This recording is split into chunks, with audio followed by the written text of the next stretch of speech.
Hello everyone and welcome to the new season, the 2021 Asian Le Mans Series. I'm Zara Jurett, and as I stand here at the Dubai Autodrome right now, getting ready behind me, as you can see, the energy is just intense. Exciting, but intense. I mean, we've got the cars, the teams, everybody's just getting ready for the new qualifying that is just about to commence. I've got my commentators up in the booth. We've got Graham Goodwin and Oliver Gavin. Guys, they can tell us everything we need to know about the new season. So I'm going to let you guys take it away. Tell us, what do we need to know? Thanks very much, Zara. Well, good morning from Dubai. Good afternoon, good evening, good night, wherever you are in the world watching live around the planet. It's a very different look, as you can see, to the Asian Le Mans Series in so very many ways, like everything else in the world right now. Delighted to say, though, we've got a different look in the commentary booth too, with Oliver Gavin joining us for the 2021 season. You're very welcome here, Ollie. Oh, yes. Motorsport legend indeed. Qualifying about to get underway. It's going to be a bit different here at Dubai. It's going to be one 15-minute session per class. The GT cars first, LMP3, LMP2 to follow. But that, Ollie, will then set the qualifying grid. We'll set the grid for both races we're going to see this weekend. 2 4-hour races, one on Saturday, one on Sunday. The same format next weekend at Yas Marina for the races. One on Saturday, one on Sunday around in Abu Dhabi. And at the end of next weekend, we'll know just who are going to be the champions of the Asian Le Mans Series 2021, and more to the point for many of the teams and the drivers down in the pit lane, we're going to be looking at who are going to be the guys who are going to be going to Le Mans in 2021. Exciting times, it certainly is. I mean, there's 36 cars on the grid here. There's over 100 drivers. I feel that we've got a fantastic grid here for the Asian Le Mans Series, and qualifying is just about to start. We're getting going. Cars are even out on track now, so it's very exciting. So it's going to be this 16-turn, 5.39 kilometre track. Take us to it, Ollie. Absolutely, yeah. So here we are on the 5.39 kilometre track, 16 turns into turn one. This is a tricky corner and somewhere where you'll see quite a few incidents and accidents. But as you wind your way down through the rest of the track, down to turn 7, that's the lowest point on the track. Then out and through and the banked corner at turn 9, and then onto that long back straight. Turn 9 is an area where you might be experiencing some track limits. I'm sure Eduardo and the boys are going to be watching that. Up the hill into turn 10, that's supposed to be a good overtaking opportunity. It is a reasonably steep hill there, but from there into turn 12, that's another area where there's going to be some action, another area for track limits. Then from there back into 14 and 15 and 16. 16 is another corner where they're going to be certainly on the track limits, and you're going to be Eduardo and the boys are going to be working hard there, and I think also they're not going to be giving much quarter. They're going to certainly be on that. Yeah, well, Eduardo Freitas, renowned for being very strict about making sure that the track limits are looked after. Remember, this is the first time that the ACO rules cars have been here in Dubai. It's going to be the same with Yas Marina. Cars are out on circuit, so we're getting our first look at which drivers are going to be on qualifying duty. Remember, for setting the grid for both races in this 15-minute session. And we can talk about just who's out there in a few moments' time. Wide open spaces here at Dubai, but there are places you can get in trouble. Ollie, you were saying that we've seen pretty big incidents in races past here, turns 1, 2, where people get it wrong, despite the fact there's a pretty vast amount of runoff. Yes, there is. I mean, tell us a little bit about the challenges that these GT drivers in particular are going to be facing as they're now trying to get not just one lap nailed, but 2. Yes, it certainly is going to be intense. I think that, right now it's the start of the session. Everybody's going to be trying to get their tyres up to temperature. They're looking at trying to get that pressure built, making sure that they've got it in the optimum window to get those 2 laps down. So we've just seen the Aston Martin going through turn 1 and winding down to the bottom of the track there, turn 7. That's one of the Ferraris has also come out there, and he's just on his outlap, just trying again just to build that heat and temperature up into the tyres, making sure just to keep off the curbs, making sure just to let that pressure and temperature build. It's important. It's a different qualifying format because we've got such a constrained calendar here. It was a late change, of course, to come to Dubai. Normally speaking, in a qualifying session, you get 1 lap. Yes. These guys have got to get 2. What are they going to do, Ollie, do you think, to manage that task against what they're normally expected to do in a quick-fire qualifying session? Yes, so here we have those 2 laps, that quickest time and that second quickest time, and I think the tyre deg could be quite severe here. Talking to some of the other drivers in in the paddock here today, it seems that there's some 2.5 seconds in tyre degradation. So they may well be just managing that first optimum lap to make sure that they get a good spot for the second qualifying and for the second race on Sunday. So there is going to have to be some management there to make sure that they can get decent qualifying positions for both races. Well, just an example of just how quickly this session is going to tick through. We're already under 9 minutes to go, and we're only just seeing the very first quickest times coming through. Julian Anzar in the number 40 Porsche. Interesting entry, this one, GP Extreme, based here at the Dubai Autodrome. Julien, one of, I think, 16 current factory drivers in the field through the LMP and the GT3 classes. GPX come here having just 3 weeks ago won the Dubai 24 Hours on this very track with all three of the drivers they've got aboard this car this weekend as part of that. So Julien has gone through with a 1:55.965 as his fastest lap. Johnny Adam next up in the number 97 Oman Racing with TF Sport Car, another factory driver, one of 5 Aston Martin series, in the 1:57s at the moment, but getting down to those sorts of times. Following on from that, one of the 2 Kessel cars. This is the Car Guy car. We've used to seeing Car Guy run under their own colours. They're in their own colours, but this time with Kessel Racing. And that's Com Ledegaard, who's had form here in both GT and LMP2 cars in the past. And as I speak, Maxime Martin, another factory driver, pops in to second position with a 1:57.1, Ollie. Yeah, and I think that the GPX Porsche has been fast all week. In fact, all the Porsches have been, and we see 2 Porsches at the top of the timesheet so far, GPX and the Herberth Motorsport car. So you know, I feel that they've certainly got a good edge here. And certainly their experience here from the Dubai 24 Hours is helping for sure. Yeah, Robert Renard, you're absolutely right, pops through in the Herberth Motorsport car, the number 99 car. That team didn't have the best of times at the Dubai 24 Hours, but they've been quick here, and they're getting laps. Is that a lap gone? Yes, it is a lap for car 89. Track limits at turn 12. As I was talking the track map talk, it was turns 9, 12 and 16 I think are going to be corners that the officials are going to be strong on. If you're watching live timing at home, Marvin Kirchhoff, that car loses the lap immediately. That is, we hope, what you're going to see throughout this session. Still, Julien Landra sets the fastest time of the session. He's the only man into the 1:55s. Right now, though, right down into the low 56s, 1:56.015. So the gap there under half a second. Time's beginning to tick through, and it's going to be fast and very furious indeed for the last 6 or 7 minutes of this session. Interesting to sort of see that the car number 40, the GPX car, has done those two lap times. Best time of a 55.5 and the second best of a 55.9, so half a second in drop off there immediately between those 2 laps. But I think that's strong lap times. I mean, lap times are going to be fast this morning. It's cool. The air is got a lot of moisture, a lot of oxygen in it, so you're going to be plenty of power, good downforce. Yep. And the track is cool, so lap times should be fast today, and this is about as quick as we've seen all week. Another lap time gone, that one for Giorgio Roda in the other Kessel run car, that one run under their own name, the Swiss team. Kessel Racing's 27 car loses a lap. So at the moment it is GPX Racing on pole position for both races. We're going to primarily, by the way, concentrate for this show in race 1. You'll be hearing a lot more about the qualifying times for the second race, both at the end of the first and the beginning of that second. It's fast and furious stuff for us as well. Gives it a bit of an impression as you get those longer shots, Ollie. Just to let viewers know, we've had heavy fog here in Dubai. Indeed. In the early mornings, which affected running yesterday. It's affected running for the other series that are on track with us this weekend, this morning as well. This is the first track action, and actually 2 hours after track action should have started, 8 o'clock this morning. It was what we'd say back in the UK, a bit of a pea super.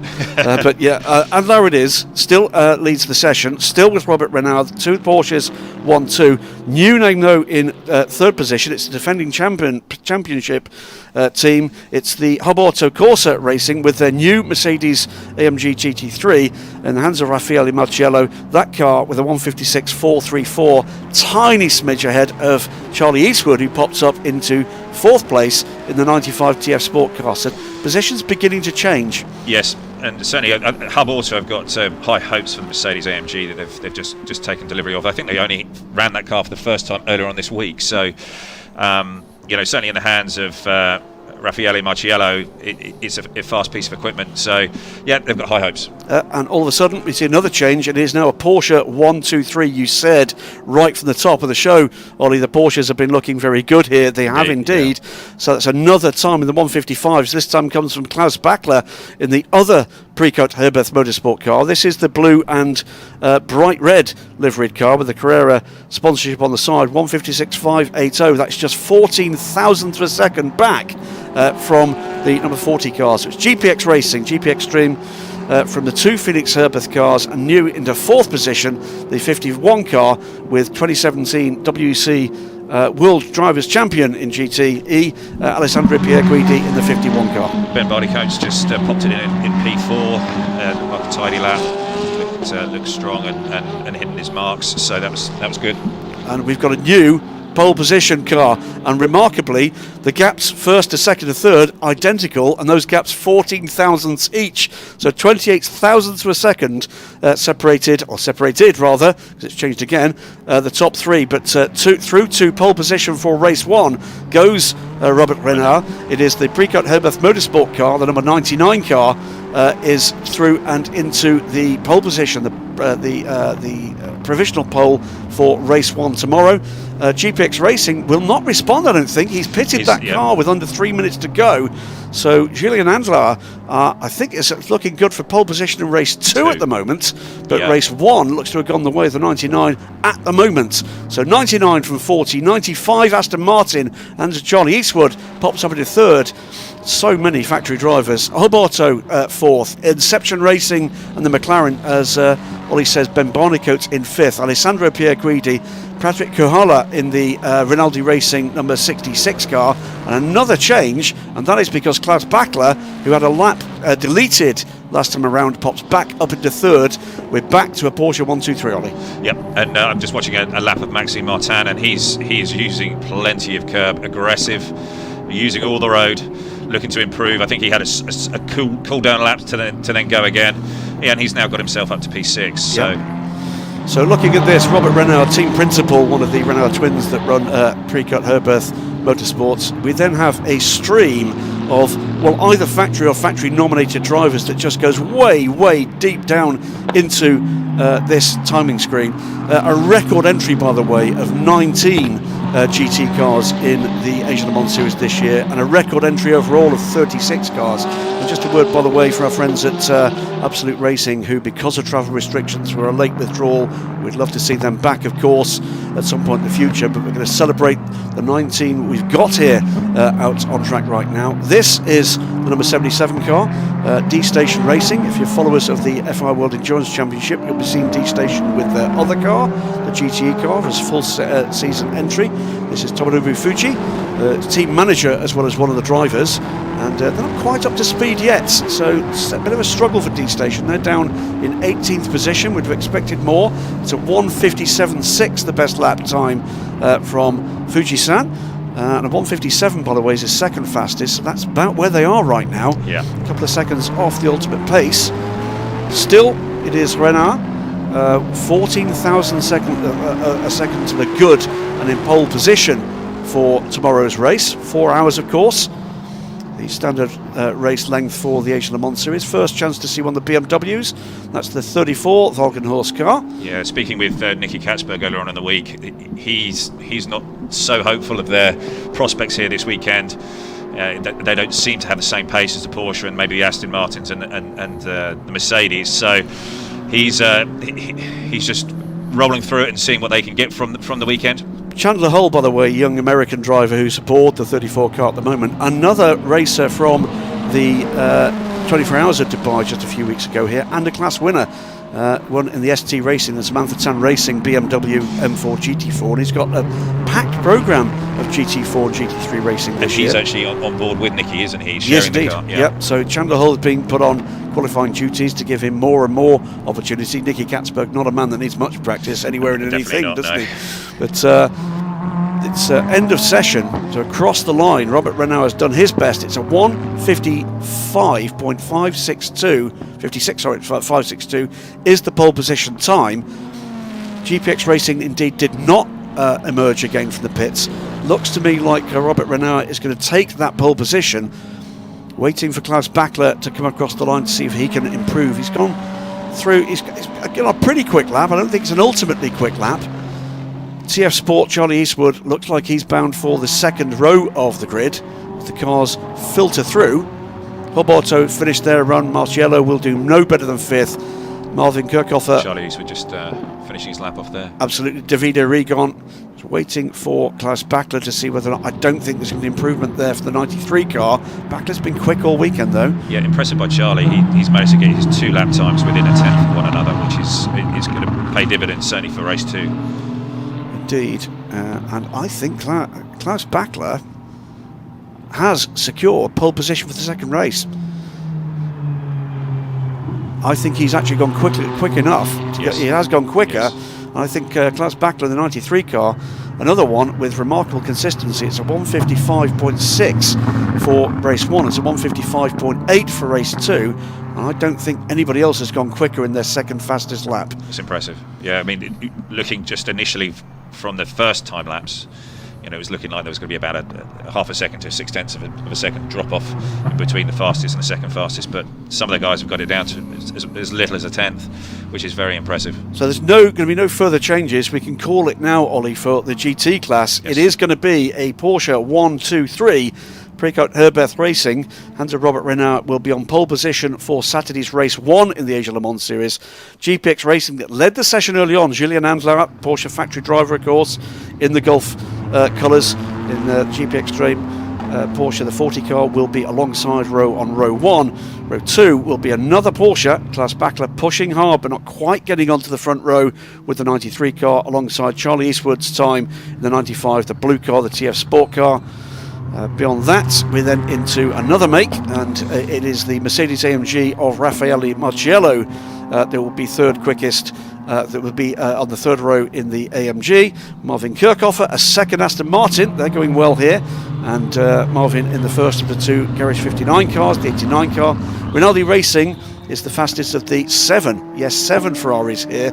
Another factory driver, Davide Rigon from Ferrari. Maxime Martin, Garage 59 second car. Both cars in the top 8 for Garage 59 with Maxime Martin. Then the McLaren, 9th quickest for Ben Barnicoat. He was right up there during that session too. AF Corsa with the 51 car, Alessandro Pierguidi. Patrick Kuhala in the Rinaldi Racing car, 11th. Johnny Adam, 12th. And then beyond that, it is the Castle Racing, the Car Guy car, number 57. The Formula Racing number 60 car, another Ferrari.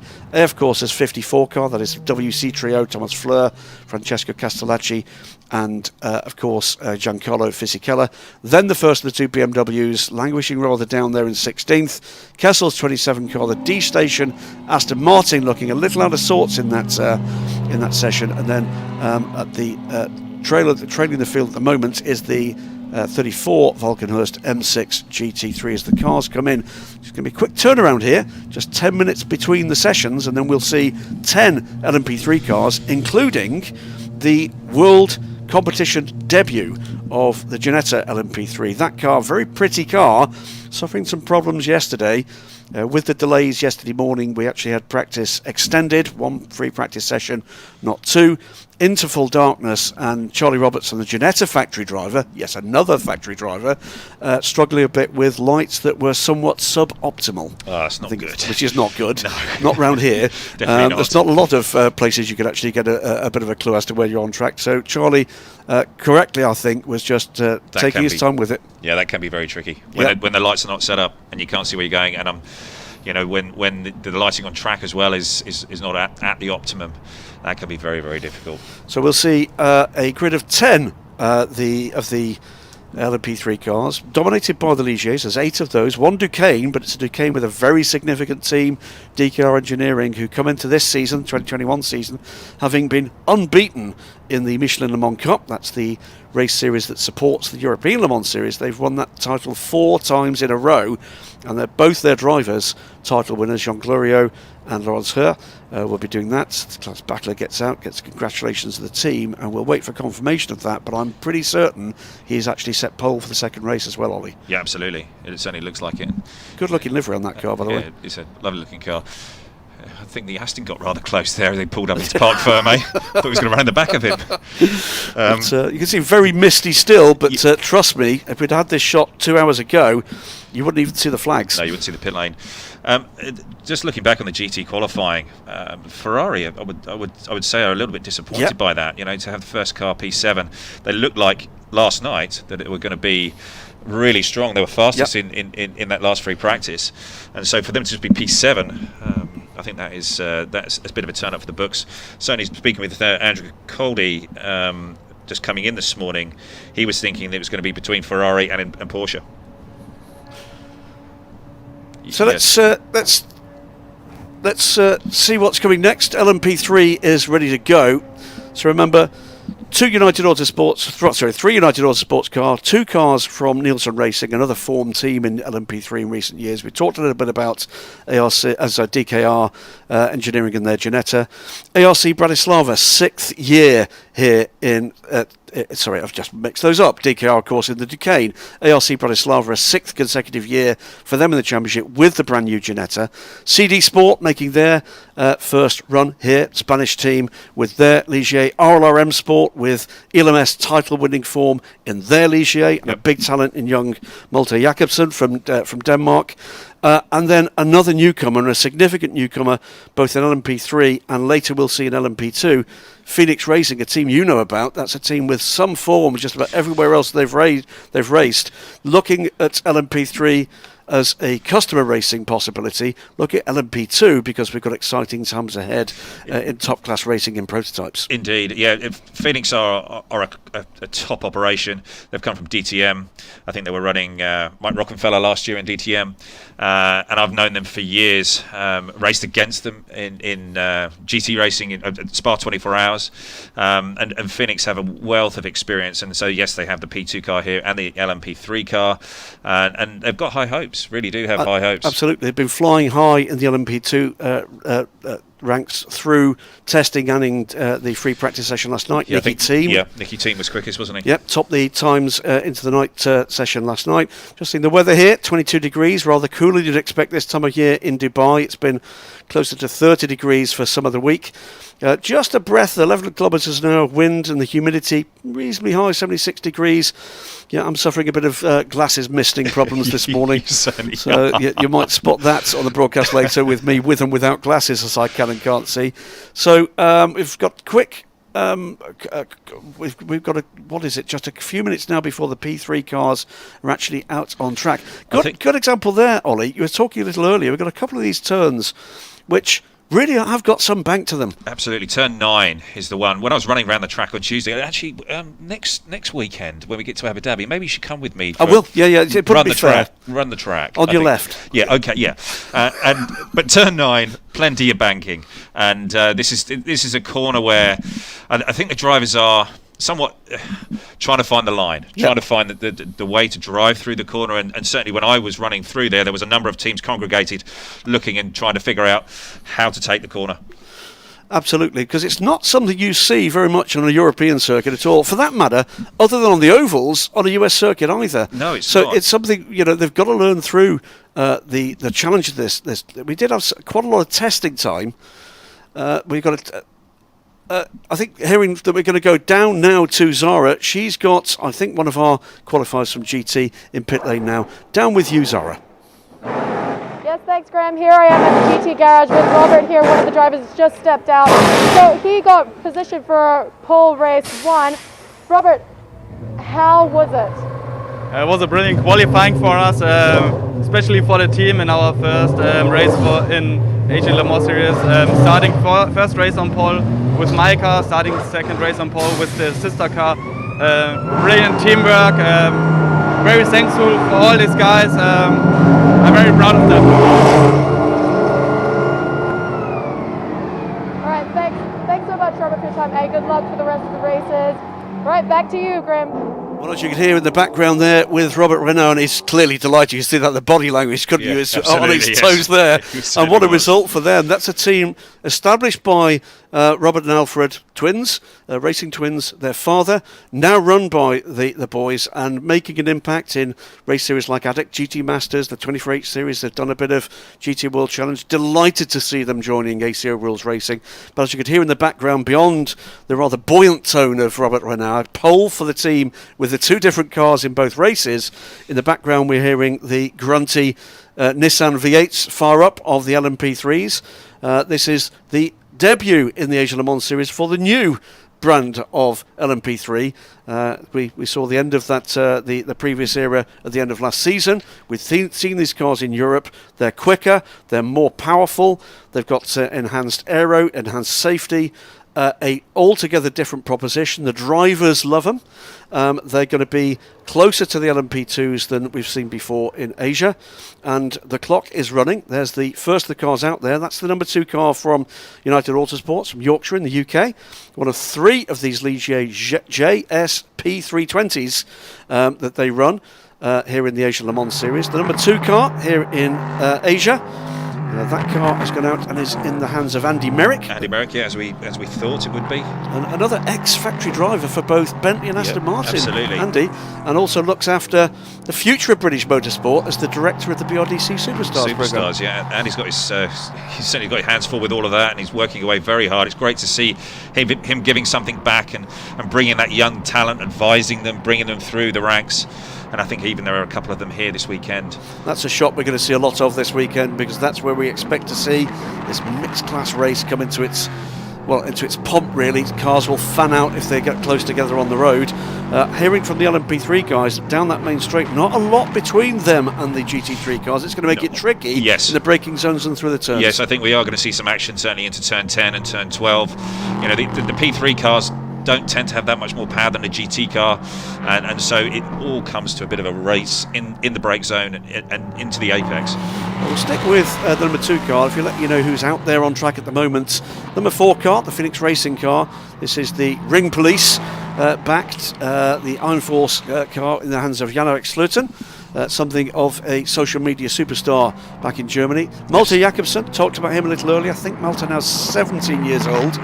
So a veteran in the 15 RM Sports Ligier. Then the CD Sport car, which has been right there in the hands of Adam Matiki through the through the pre-practice. That's the 15, so there's the 33 car. ARC's Branislava's car, you won't miss that one. Bright yellow Ginetta in the hands of Charlie Robertson. Wayne Boyd is in the 23 car. That's one of the other United Autosports cars. Matt Bell in the 3rd car, the number 3 car. Duncan Tappy in the 3 car from United Autosports. Right. Matt Bell has been with United Autosports before. He's not there this time though. He's with Nielsen Racing in their number 8 car. They've switched back to Ligier this year, and with a brand new livery, gold and white livery, to celebrate 10 years with their main backer Nielsen Chemicals. Colin Noble, bit of a long stay man at Nielsen. He's there in their number 9 car. 10 cars, 15 minutes, 2 grids to be set, game on. Now, I think one of the challenges that the teams are going to have here is getting that start pressure right for the tyres. We've had some very hot temperatures here, a lot of sun on the track, so trying to get that optimum temperature and pressure in the tyre for that first lap, second lap, it's going to be difficult and to completely nail that, because we are running at some a lot cooler temperatures this morning. They've simply not running these temperatures, have they? Because the test sessions, we had bright sunshine and temperatures in the high 20s for those test sessions. The free practice session last night, much warmer, cooled down I'm sure pretty quickly towards the end as darkness fell. And certainly ambient would have been lower, but the track temp would have been far higher than it is currently. Yeah, sunset comes here in the manner of the sun being pushed off a very tall cliff, so that doesn't really give the temperature time to get down quickly in the kind of session times we're seeing here. We are seeing the first times coming through. Adam Matiki's. What's he come through with? A 153? Yep, 153.027. So at the moment, just with the first times coming, and that's bettered immediately by Andy Merrick, first into the 152s, and again just tiny margins here, 49 thousandths per second, as Wayne Boyd makes a total liar of me and puts a second on Merrick. He's now in the 151s, so that shows just how quickly the guys are getting dialed in here. 10 seconds ago, we were talking about Adam Atiki leading the session to 153.0, and in quick succession, that's been bettered to the 152s and now the 151s. Wayne Boyd, the now reigning ELMS LMP3 champion for United Autosports, showing his form. 151.975 leads the session. Yeah, it's an impressive lap there by Wayne, and he's certainly tidy. He's hitting his marks. He's really, placing the car in the right spots.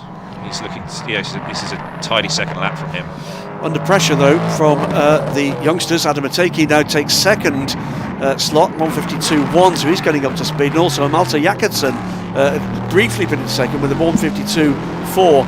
This is an interesting formula, Ollie, where you've got really experienced guys like Andy Merrick, like Wayne Boyd, who's been in this formula now for several seasons, and it's a place where some of these young guns, very young drivers, coming out of some single-seater racing, looking for a way forward in what looks to be a booming sector in sports cars, and LMP3 is a great stepping stone for that. Oh, it's a fantastic learning, area for them, and I think that it's somewhere that more and more drivers are going to go, and they're going to look to learn their sports car craft by the LMP3. Well, we've got some significant names who've made their way through LMP3, and some of them through the Asian Le Mans Series. But you spotted something? Yeah, Wayne's just going purple in the first two sectors, so he's going to improve on his quickest time so far. And this is a very, very strong lap from Wayne. Yeah, Duncan Tappy also improves. He's up to third place in the session in the number 3 United Autosports car. So the 3 United cars in the top 5 right now. So it's United Autosports from CD Sport, United, RLR and United Autosports again. And has he come through to complete that lap? 51.6, yes. 51.6. It's half a second to the good on Adam Atiki, who's improved his first sector, but not the second. Quick lap underway too from Duncan Tappy. He'll be dialing himself in. Experienced driver. He'll know how to manage the conditions out there. Yeah. And that's probably what you're looking for here, is over this session. Is this where the wiser heads sort of prevail? It certainly will be. And Duncan's got plenty of experience in this car, so he's looking to get those 2 solid laps in to make sure that he's up the front. First lap deleted in the session goes to the number 8 car. That's Matt Bell. At the moment down in 7th position in the number 8 Nielsen Racing team. He'll stay there. Wayne Boyd still top of the shop. Not sure Adam Atiki did not improve on that lap. Looking to see what Duncan Tappy can do. I think he may have done enough here to leapfrog into second. We'll see at the end of this third sector. Just a short 35-second or so sector. At the moment the Nielsen Racing car's struggling here. Yeah, Charlie Eastwood now just coming to turn 1. He's at a moment down in P8. Yep, so that's the first chance we get to see the pretty new Ginetta. This is the 3rd chassis we've seen in competition of these new LMP3 rules after the Ligier de Decay, now the Ginetta. Duncan Tappy goes P1. P1 for Duncan. Yeah, he looked like he was on a very good lap. He'd almost matched Wayne's 5,000ths of a second. Yeah, he'd matched Wayne's sectors 1 and 2, and then he managed to obviously get it done in sector 3. But Boyd is quicker on this lap. I think Boyd is going to get this back. He's gone quicker than he'd gone before. He does, and he does by 0.159 of a second. Margins are tiny. Yes. Here comes the Ginetta down the main straight. Charlie Robertson, the world's first ever LMP3 champion, 2015 Indeed. European Le Mans Series with none other than Sir Chris Hoy, in the earlier generation of Ginetta LMP3. Now gives the new generation its racing debut in the hands of ARC Bratislava. Mira Konopka, the Slovakian racer, back for a 6th season. And we'll see Miro as well in his P2 Ligier in the FIWC later this year. But United at the moment dominating 1st and 2nd, and their gap over the next best is half a second. Yeah, certainly just watching the cars there and the way that Charlie Robertson was coming from turn 10, and then we saw an almost identical sort of line being driven by Duncan Tappy only a few seconds later. And at the moment that Ginetta just doesn't seem to be able to get off the corner as well as the Ligier. Yeah, it's 1.8 seconds by the way is the gap from 1st to 10th, and the 10th fastest car at the moment is Charlie Robertson in that ARC Bratislava Ginetta. So work to do, but you'd expect that with a brand new car. Exactly, yeah. It's been a while since we've had the Ginetta ads in any form in a full series of racing. And this, as I say, is the world competition debut of that car. In the brake zones, the United cars are porpoising quite a lot, certainly into the brake zones into turn 1, Yep. or down into turn 10 or turn 12. But it seems to be the fast way to go. Absolutely. Whatever they're doing there with the spring and damper package, it's obviously working on the rest of the track. So Colin Noble puts in a 1:53.067, but is immediately punished for track limits and will lose that time. So top of the shop, Wayne Boyd just pulling away a little. It's 2/10 now with so Duncan Tappy. he would have done then those 2 lap times, his best and his second best, within a tenth of one another. Yep. Unfortunately, for whatever reason, we are not seeing the second fastest time in this session, so we'll bring that to you when we can. Just on memory, though, I believe that Wayne did a 51.5, and Yep. I believe that Duncan's done 2 laps of 51.6. So it's going to be very tight, isn't it? And he's on a personal best right now, and the first sector Duncan is, so pushing hard. yes, he is. Adam Ateki has also improved in the second sector, but the United cars seem to be in a little bit of class of their own at the moment. Certainly Wayne and Duncan are. The thing to remember about all of these classes, P3 and in GT as well, remember this is pro-am racing for the most part. Not quite the case when you get into some of the top LMP2 teams, but of course there are some non-professional drivers that will come into play with this as well. You'd expect the likes of Duncan Tappy and Wayne Boyd to be just tenths apart. These races are often won both in the pits and also in terms of just how consistent and how quick the non-professional drivers can be Indeed. when they get into the mix. That will come into play tomorrow and Sunday because we've got a lot of action ahead for you in the next 9 days or so. There's 4 4-hour races. plenty of track action coming up. And that was a quicker time from Duncan Tappy. It is 7 thousandths of a second is the gap. I mean, Yeah. tiny margins. It's nothing between them. Nothing between them. So, I mean, to put a good lap in, it's a good feeling. It is. But what's it like when you get out of that car and you find out you were 7 thousandths short? Yes.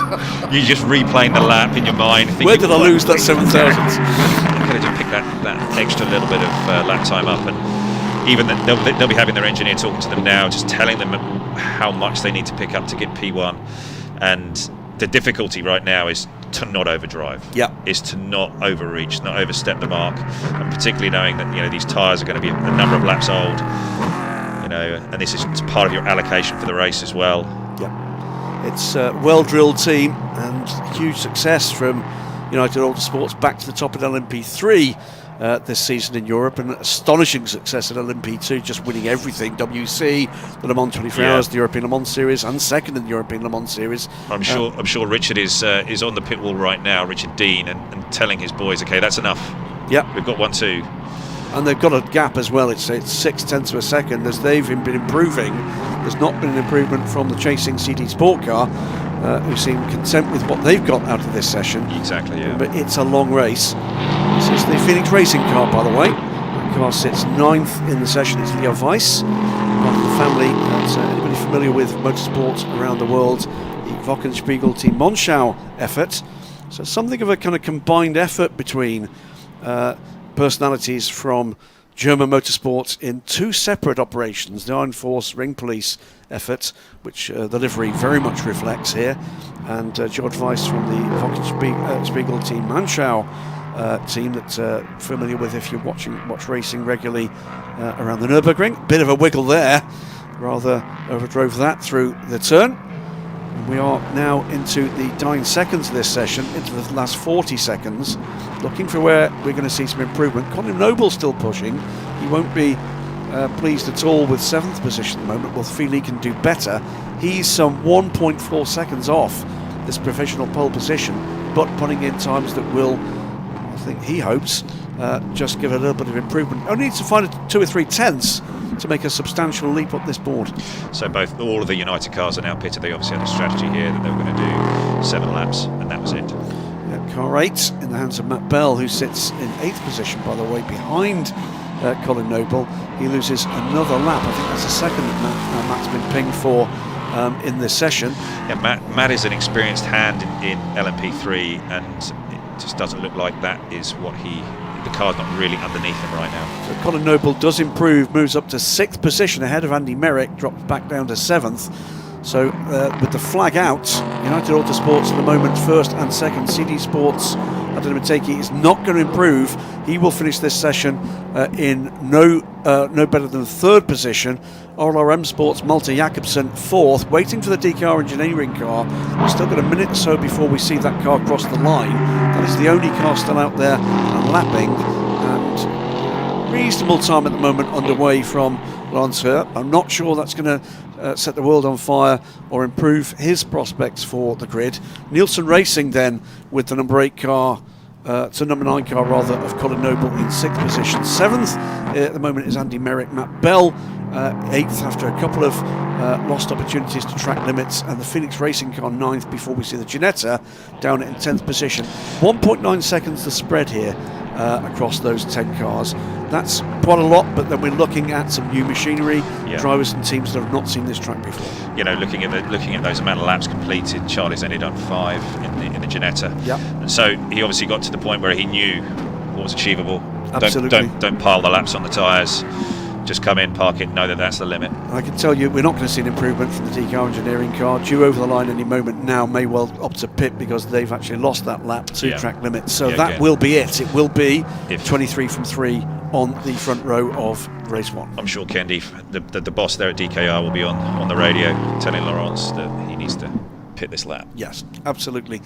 Well-drilled teams, well-drilled drivers. Some work to do for one or two of those teams, and I think one of those teams that's going to be looking to find out where the pace is not is Nielsen Racing, unless there's a strategy in play here. It's possible, but just looking at the fact that Matt was being pinged for track limits, that says to me he's pushing hard, he's trying, and Matt's reigning champion in the IMSA Championship. Absolutely. In LMP3, so he knows his equipment, he knows what he needs to do in qualifying for LMP3, and right now it's just not really underneath him. Maybe they did get a little bit caught out by the cooler temperatures. Maybe they didn't quite hit the target on the tyre temps and pressures, and that can make such a difference. It really can. And if you're joining us for the first time, whether it's the Asia Le Mans Series or in sports car racing, keep an eye on this class. There's a lot to look for here in terms of just what the team can do in terms of strategy, in terms of where and when they choose to take those pit stops. One quick update here, by the way, it's 3 timed pit stops for every class apart from the LMP2 cars. It'd be 110 seconds, 3 mandatory stops for every class. Absolutely. And that's 4 hours of racing. Lots can happen. Traffic is a big factor. So it's going to be the LMP2 cars next in just 10 minutes' time. But for LMP3, well, that was an interesting session. It's looking good for the United Autosports cars. You'd expect that they would be amongst the pick of the crop here, but I'm interested in seeing what happens with that CD Sport car, the RLR car, where it's a team that's had success in the past that's gone away perhaps a little for them, coming back into it with this new car. Well, DKR are reigning champions, aren't they, in the LMP3, and so they know what they're doing. They know their driver lineup. They know the car inside out. And the other thing there is we've got some of these teams with 2 drivers, some with 3. Laurence Hurt and Jean Glorieux, very successful drivers, both as a pair and also individually with other co-drivers. And Jean Glorieux, a very capable bronze-ranked driver. Indeed. It's hard to look past the United Autosports, though. The Richard Dean run operation, with Wayne Boyd, Duncan Tappy. Those 2 cars really do look in the window, and they've certainly hit the ground running nicely here this weekend.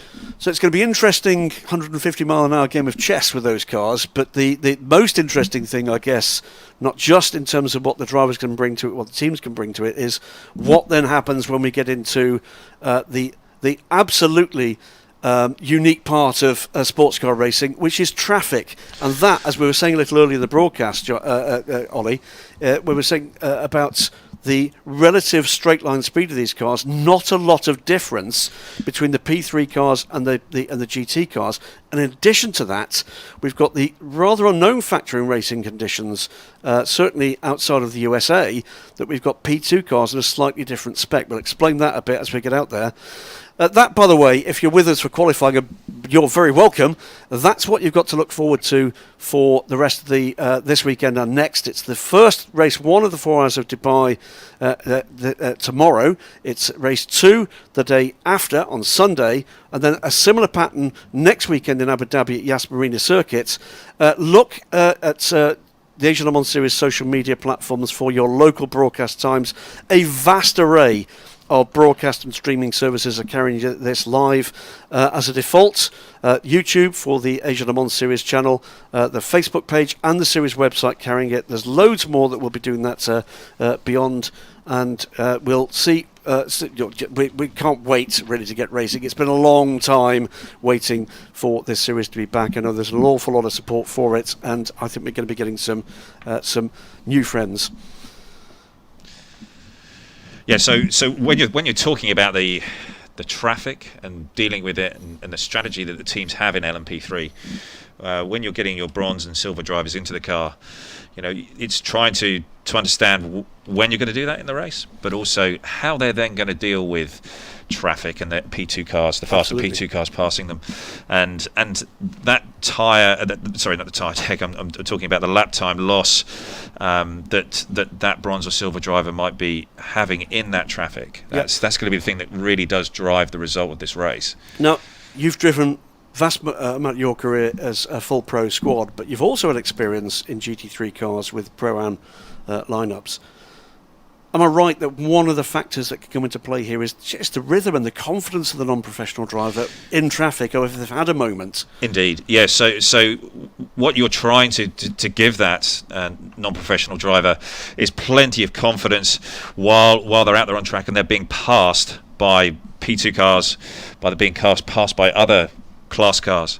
It is an area where you're really trying to give them as much advice as possible to deal with that. Well, we saw an exciting LMP3 session. Delighted to say that down in the pit lane at the moment with Zara, we've got reigning ELMS champion and pole sitter here, Wayne Boyd.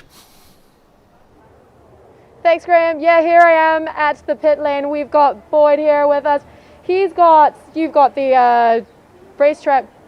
the race pole for 1 and 2, correct? So how are you feeling? Really pleased. Obviously the best possible start to the weekend that we could have. The qualifying, the times were so much faster than what they were in practice, which sort of caught us out a little bit. But fantastic. The United Autosports car was so good, and I really enjoyed it actually. Thanks so much. No problem. Thank you. All right, back to studio right now. You know what? Actually, there's an excellent example. We may be wearing the face masks, and quite rightly, no doubt in my mind, there's a smiling face under that one.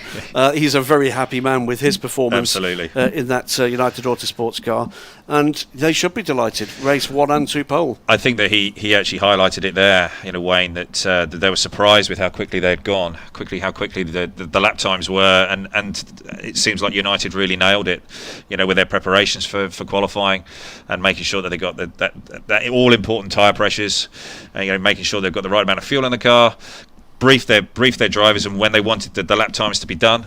And they had 7 laps and that was it. So weather clearing rapidly. Not sure we're going to see much of an improvement in temperature, certainly for the remainder of the session we've still got to come. Next up is going to be the LMP2 cars. We have 7 of them this year. It's a mixed bag. One Ligier, which is one of the LMP2 AM cars. That's all non-pro crew. We're going to worry less about that rather than just the overall order, but lots to talk about in terms of those 7 cars. We've got Phoenix Racing with their first attempt at it. There you go with that's the Algarve Pro Garage. I say the Algarve Pro Garage, that's Algarve Pro's 2 garages with 3 cars the team are running.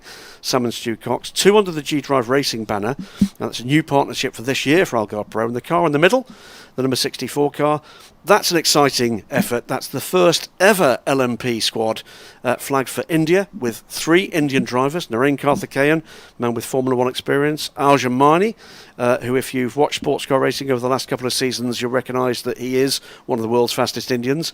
And Naveen Rao, who is Matt Bell's co-driver in the IMSA Championship in LMP3 last year. So these are 3 drivers who know how to go quickly. Temperature, by the way, hasn't moved an inch from 22 degrees, and I think that's what we've got certainly through to the afternoon here. Interested in all three of those cars, and we'll get to talk about some of the drivers in the G-Drive cars when we're actually out on track. All three of those very serious efforts. Phoenix a very serious effort. We've got the Era Motorsport crew.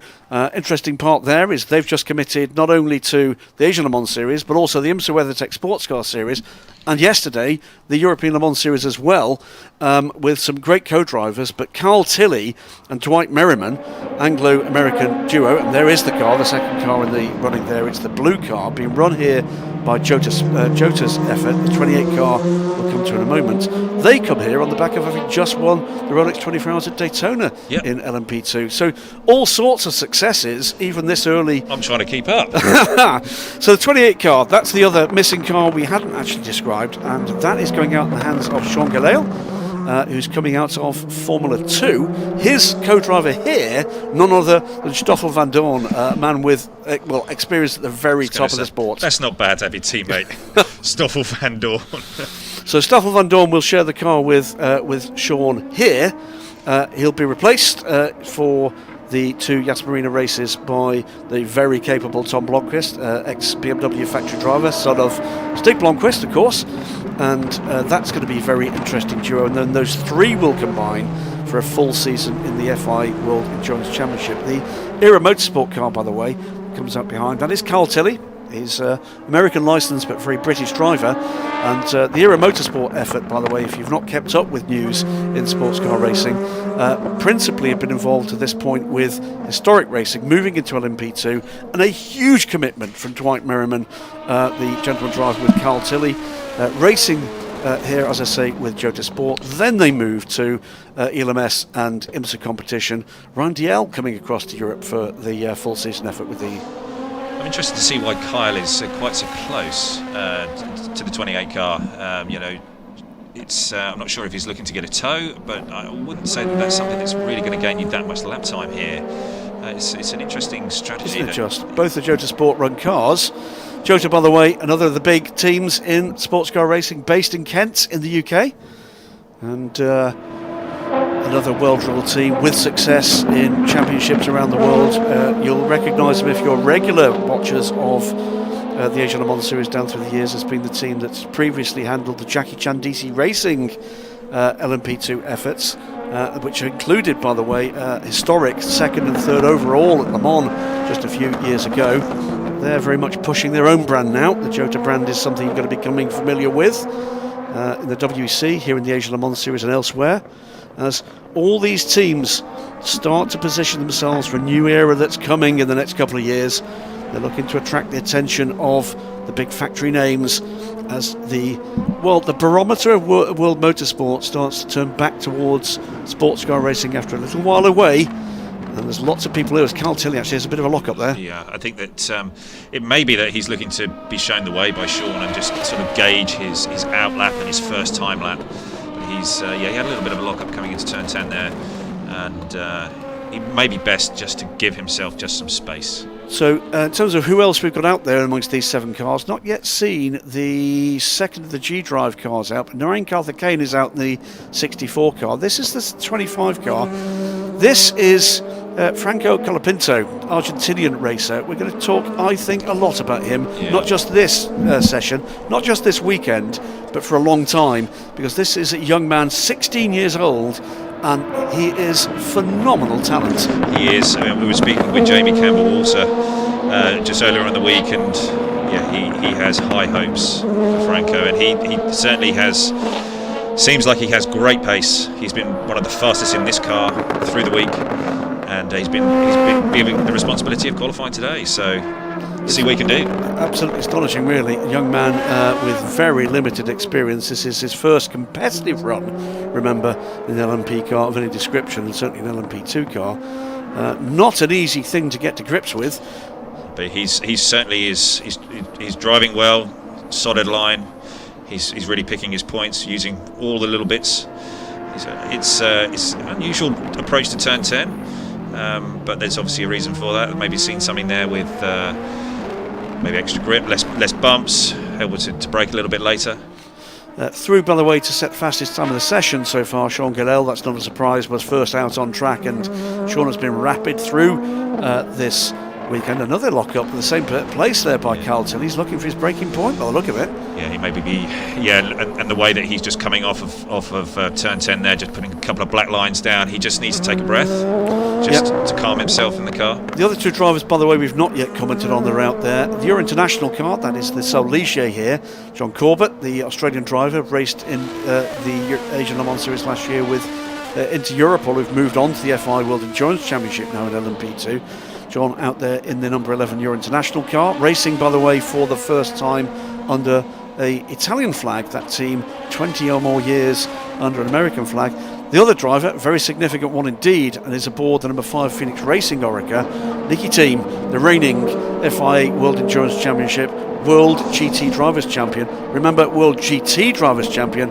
This is his debut in LMP, and he put the car on top of the times last night in the first official practice session. I know Nicki is really relishing the challenge of coming into the P2 class and really seeing what he can do. He wants to really showcase his talents. And he's a larger-than-life character, isn't he, Nicki? And, oh yeah, follow him on social media. He's always got something going on, and a lot of fun. And great to see his dad here with him yes. this weekend. Kurt Thiim, DTM legend. Yes. Kurt Thiim, and just generally a legend. Actually, massively keen to watch the progress of his son. The opposite of a karting dad, I think it's fair to say. It's the banter there is absolutely fantastic, and the respect between father and son. Really great to see. It's great to see. To the top of timing and scoring, guess who? Franco Colapinto, Russian flagged car, Argentinian driver. It's the Aurus 01. Remember, these cars are homologated and badged as Aurus. What's that, you might ask? Aurus is a Russian brand of limousine maker, provider amongst others of the state car for the Russian president. It is an Oreca by any other name, but branded as part of the marketing deal with Aurus. Franco Colapinto goes to the top with a 143.616, almost 8 tenths up on Sean Gillel's best in the number 28 Jota car, and we are 7.5 minutes, halfway through this session, as the two G-Drive cars are together on this lap, but car 25, and that is Franco Colapinto, loses, I think, that lap for turn track 12. limits. Yeah, turn 12 track limits. That's a bit of a common one now, and this is something we're going to have to watch closely on for the race. But just checking to see, was that his fast time? Lap 3 it was, lap 3. So that would have been the second fastest lap that he did, not his first. So he'll lose that second fastest lap, and Yeah. that, by the way, is the second fastest overall. So that's first and second races pole would have been had he not lost that lap. So at the moment, G-Drive's 25 from the Jota 28. Phoenix Racing in the hands of Nicki Thiim pops up into third. He's currently just 9 tenths off the provisional pole position time, but goes up to second as I speak, and 4.5 tenths off Franco Colapinto. Franco looks like he's just doing a bit of a cool down lap, just trying to get some gap on his teammate there, just to get some space. Yeah, Narain Karthikeyan fourth quickest, and Narain looking for another opportunity to get to the Le Mans 24 hours. Spectacularly quick in a race car, as won in a DTM car, a Super GT car rather, the Super GT and DTM Dream Race. He was the winner there, but looking for an opportunity to take the Indian flag team back to Le Mans. By the way, one of the good things that's come out of lockdown was Narain Karthikeyan sitting and thinking, what can I do next? And actually, that gave him the time to put this together, and congratulations to him for doing it. This is Nicki Thiim, the green car, green and black liveried, very attractive coloured Phoenix Racing car. Yes, absolutely, and you're just seeing there the way that Nicki was driving into turn 10. There seems like there's a number of bumps in the brake zone if you're all the way left, driver's right, as you're coming up to the corner, and so he is braking on the right-hand side as he's coming up in the middle of the road there, and then he's pulling sharp left before taking turn 10. So it is. It seems that those bumps are giving the P2 cars some problems. Indeed, he's just been shuffled back down, by the way, to third position, just by a few thousandths, by the new second place car in the order. That is the second Aurus. It's the 25 from the 26 now, and it's Chinese driver Yifei Ye, another man making his LMP debut, and he seems very comfortable indeed. He's got a great driver mentor in the management team there, hasn't he? There's another world champion on the park this weekend, Neil Yarni. Yeah, Neil Yarni was here. We bumped into him earlier on in the weekend here in the paddock. We were scratching our heads a little bit just to start with. Why is he here? Yeah. Yes. But, It makes sense now. It's Neil Yarni's father who manages Yifei Ye, and Yifei has been living with the Yarni family throughout his time, making his way through single-seater motorsport and now into sports cars. So very much part of the family with the Yarnis, and Neil in good form, looking forward to getting back to Europe and testing for his new adventure in 2021 as part of the full season lineup in Porsche's factory GTE Pro team. A big change from the man who has pedalled around LMP1s, winning the Le Mans 24 Hours, winning the FI World Endurance Championship, then to Formula E. So he really is another one of these kind of old-fashioned drivers that can drive anything. Absolutely. I think that he's great talent. Colapinto, meanwhile, it's a 1:43.616 is the mark to beat. Yifei Ye, it's a 1:43.885, 1 of 44 dead more or less from Nicky Team. Sean Gillel fourth, about 3/10 of that. Then it's Lorraine Carthakean, Carl Tilley and John Corbett.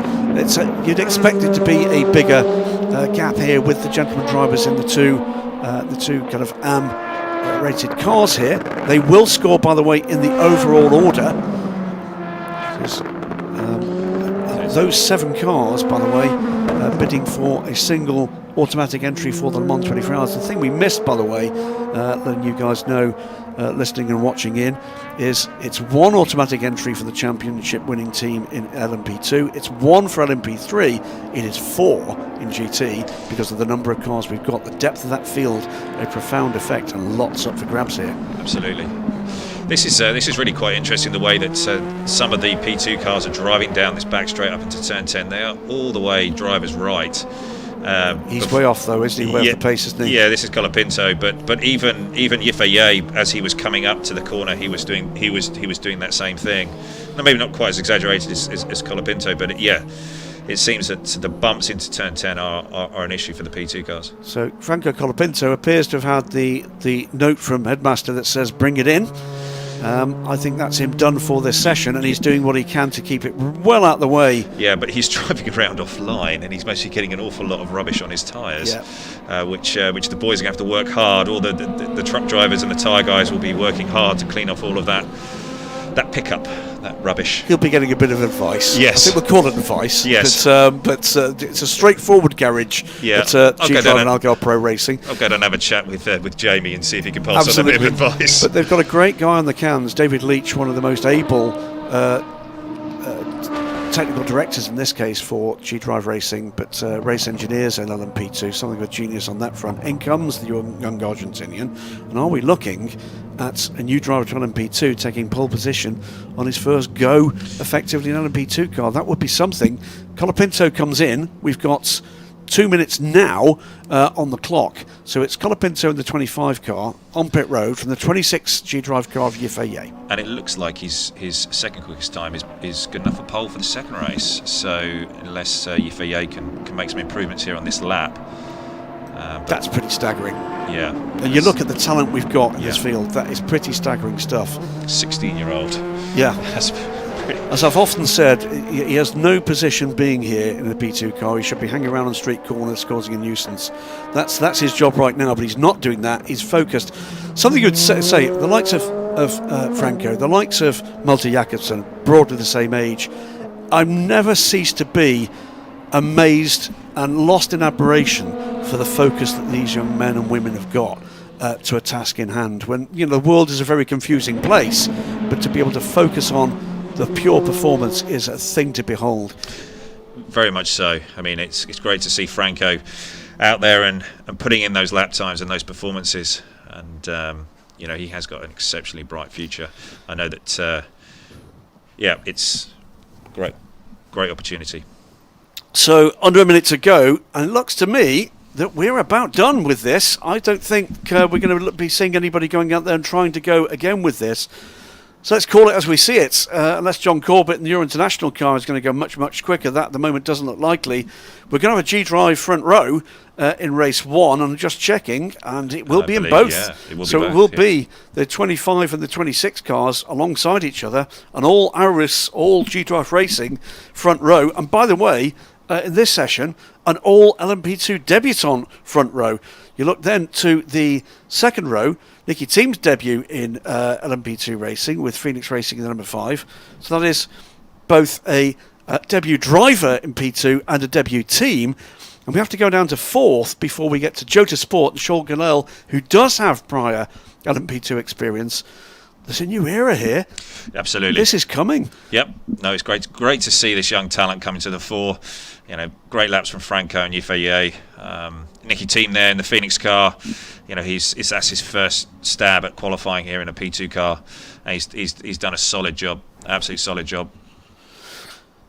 So 2 things underway here as the world of sports car racing starts to kind of steel itself for this. We talked about the new era. There'll be a lot more to say about that through the weekend. Young talent coming in from single-seaters because there's a defined path beginning to emerge. But also, we've got Nicky Team. We'll have Kelvin van der Linde when we get to the Abu Dhabi races. Tom Blomqvist, another man there. Factory-level talent in GT cars as the Pro GT class begins to sort of go off the boil, certainly outside of North America.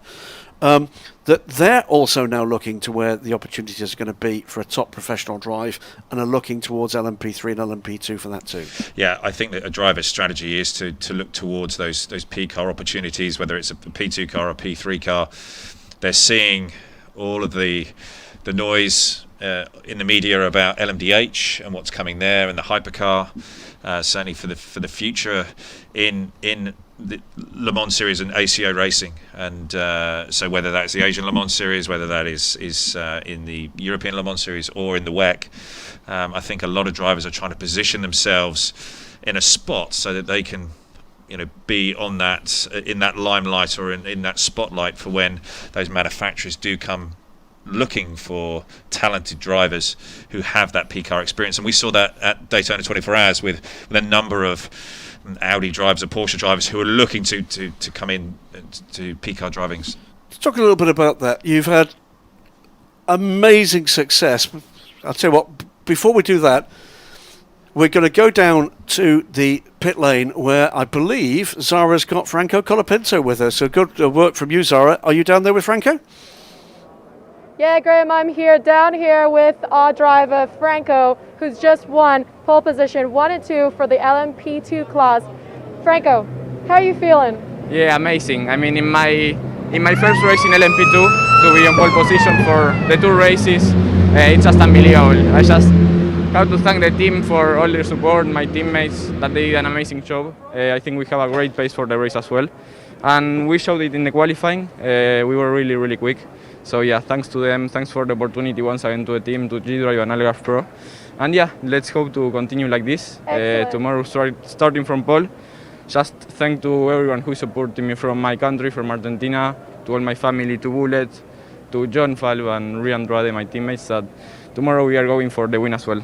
See you tomorrow. Awesome. Good luck. Good luck to you guys. Bye. Thank you very much. Back to Graham at studio.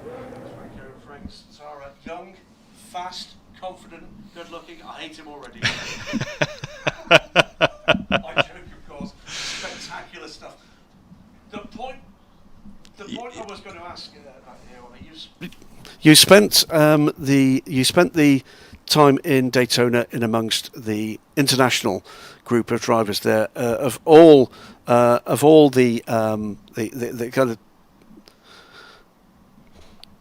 Tell me a little bit about what the atmosphere is like now as people prepare for a different era in sports car racing. You know, you're of one generation that are looking for the new opportunities out there. There's other generations coming through. Is it a confusing time? Is it an exciting time? I think there is. The future is bright for sports car racing. You know, we're going to be having the LMDH cars coming, the hypercar coming. We're going to have slightly different regulations coming along for what you would say is Pro GT racing.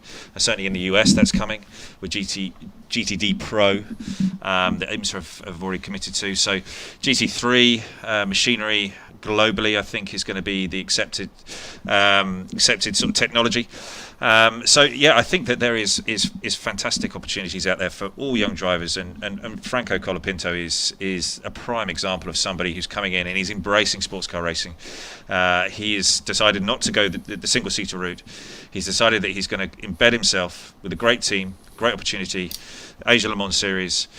This is a fantastic opportunity for him to get a great amount of experience in a very short space of time. These 4 races over 2 weekends, and actually a championship to be decided. He could come away being Asia Le Mans Series champion next Sunday. Amazing, isn't it? It's extraordinary to think about. Well, there's another interesting character that sits at the moment in that garage, in the G-Drive Racing APR garage, and that's Roman Rusinov, notably not driving this weekend. Yep. Why? Because he's looking at these guys. We're going to see later today the full season entry for the European Le Mans Series. Yeah. We know we're going to see 2 G-Drive cars on that entry. I expect we're going to see an Algarve Pro car on that entry in addition. That's one heck of a calling card if you've not currently got your drive nailed, isn't it? There you go, Roman. That's what I can do in qualifying. He's looking to nail down whatever he can get, whatever deal he can get, to be basically the young talent that will surprise the world. Yeah, I mean, that opportunity that Franco and Yiffy Ye as well, who qualified on P2 for G-Drive, they're all wanting to impress. They're all wanting to put themselves in that shop window. And, being there, being P1, P2, they are the best calling cards you can possibly have. And, both of those two have great futures within the sport. And it's exciting times, really exciting times. Isn't it? I mean, we've had an opportunity to speak to Jamie Campbell-Walter, who looks after the career of Franco Colapinto. We've also both had an opportunity, I think, to speak to Neil about Yiffy Ye. Yeah. And you can see that they can see it. Yeah. These are guys who've been there and they've done that and they've won championships. Absolutely. But both Jamie and Neil have been WEC champions. They've both done well the Le Mans 24 Hours. They've seen the kind of the slings and arrows that this career can throw at you. And they weren't in that mode where they felt they had to try terribly hard to impress on us the potential, were they? No, they were letting their drivers sort of speak for themselves and their performances, like we've just seen, and they know the results are going to come. So it's just all about these opportunities that come along. You have to take them. You have to be ready, prepared. And and that's why Jamie's here with Franco, just making sure that he's just sort of guiding him along, not piling the pressure on, but just doing it in a gentle, guided way to make sure that Franco can flourish and he can perform and he can come through with those great performances. And exactly what's happened today. There you go. Job 1 done. We know the guys can now do not 1 but 2 very quick laps. Yeah. Next job's a bigger one, and it is the big team player side of things, which if you've actually done all your racing, as you would have done in the early part of your career in junior Formula single-seaters, how big a transition is that going to be for these young men? It is going to be tough. I mean, trying to deal with racing and being on track with all those other 36 cars here this weekend, and so it's a big grid. There's plenty of cars out there, and so you're going to be having to just be mindful of how you treat your car. You ultimately starting the race, you're going to be wanting to bring that car back exactly as you left the pit lane with it. It's super important that you don't do anything to damage that car, and so it's going to be vital upon you to be disciplined and to be able to make sure that you can execute and not damage the car or hurt the car in any way, so that when you're handing it off to your teammate, that it is exactly as you took it. Great news is we've seen some of the quickest guys out there so far in that session. The better news still, if you're going to join us for the 2 final races here and the 2 in Abu Dhabi, is you've just seen a third, more or less, of the grid in terms of the driver talent out there, and the mix of that professional and non-professional drivers. That excites me. Yeah. Is that there's so many unknowns. We've never been here with these cars before. We've had pretty limited running because of the weather issues. The teams, I don't think, will be as confident in their strategies as they would like to be at this point. I think we're in for some surprises. Oh, without a doubt. I think it's going to be a fantastic couple of races coming up here at the Dubai Autodrome, and I think that it really is setting itself up for a fantastic opportunity and some great racing. I've enjoyed that. That was 3 quick-fire sessions to set the grids for races 1 and 2. Thanks so much for joining us, Ollie and myself. Let's hear from Zara down in pit lane. Yeah, thanks Graham, thanks Oliver. Guys, what an exciting day it was today for qualifying. Now that that's over, we can look forward to tomorrow, round 1 for the 2021 Asian Le Mans race. Guys, thank you so much for watching us, and we look forward to seeing you tomorrow.